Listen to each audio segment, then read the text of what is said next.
একটি টাকা খরচ না করে প্রাচীন ভাইকিং স্টাইলে বিলাসবহুল ঘর তৈরি করে দেখিয়েছেন কম্বোডিয়ার দুই যুবক। শুধু ঘরে নয়, জঙ্গলে তৈরি করেছেন বিলাসবহুল বাঁশের পুল। কিন্তু কিভাবে সম্পূর্ণ প্রাকৃতিক উপকরণ দিয়ে এসব তৈরি হলো, চলুন দেখে আসি ভিডিও থেকে। ভিডিও শুরু হয় এক শান্ত বনাঞ্চলে, ঘন সবুজে ঘেরা এক নির্জন জায়গা। সেখানে তারা বেছে নেন তাদের নির্মাণস্থল।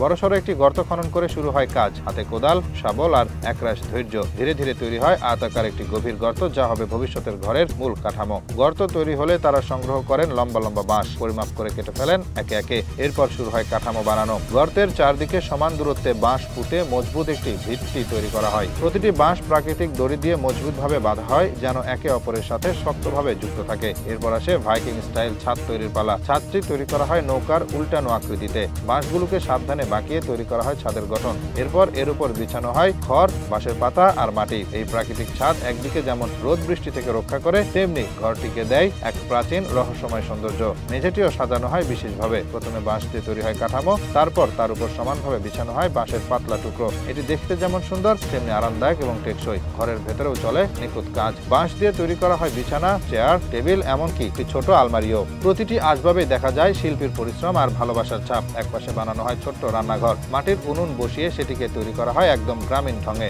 ঘরের প্রবেশপথ অনন্য। ভাইকিং ঐতিহ্য বজায় রেখে তৈরি করা হয় একটি কাঠের দরজা, যার উপর খোদাই করা বাঁশের নকশা। দূর থেকে দেখলেই বোঝা যায় এটা কোনো সাধারণ ঘর নয়। এবার আসে পুল নির্মাণের কথায়। ঘরের পাশে খনন করা হয় আরেকটি আয়তাকার গর্ত। এটি যথেষ্ট গভীর, যাতে সেখানে আরামে সাঁতার কাটা যায়। এরপর গর্তের চারদিকে তৈরি করা হয় বাঁশের কাঠামো। ভেতরে বিছানো হয় পলিথিন, যাতে পানি ধরে রাখা যায়। পানির চারপাশে তৈরি হয় বাঁশের রেলিং, যা নিরাপত্তা আর সৌন্দর্য দুটোই বাড়িয়ে দেয়। পুলে নামার জন্য বানানো হয় একটি দৃষ্টিনন্দন বাঁশের সিঁড়ি। আর পানিকে পরিষ্কার রাখতে ব্যবহার করা হয় প্রাকৃতিক ফিল্টার। বালি, পাথর আর কয়লার স্তর দিয়ে তৈরি এই ফিল্টার সিস্টেম নিয়মিত পানিকে রাখে স্বচ্ছ ও নিরাপদ। সবচেয়ে মন ছুঁয়ে যায় পুল ও ঘরের চারপাশের সবুজায়ন। লাগানো হয় নানা রকমের ফুল, ফল আর শাকসবজির গাছ। ছাদেও বসানো হয় গাছের সারি, যা শুধু সৌন্দর্য নয়, ঘরের তাপমাত্রাও নিয়ন্ত্রণে রাখে। অন্ধকার নামার পর আলো জ্বলে ওঠে বাঁশের মশাল আর হ্যান্ডমেড ল্যাম্পে। চাঁদের আলো আর মশালের ছায়াপাত সব মিলিয়ে এই ভূগর্ভস্থ ভাইকিং ঘর আর বাঁশের পুল এক অপরূপ দৃশ্য হয়ে ওঠে। এটা শুধু একটা ঘর নয়, এটা প্রকৃতির কোলে মানুষ গড়ে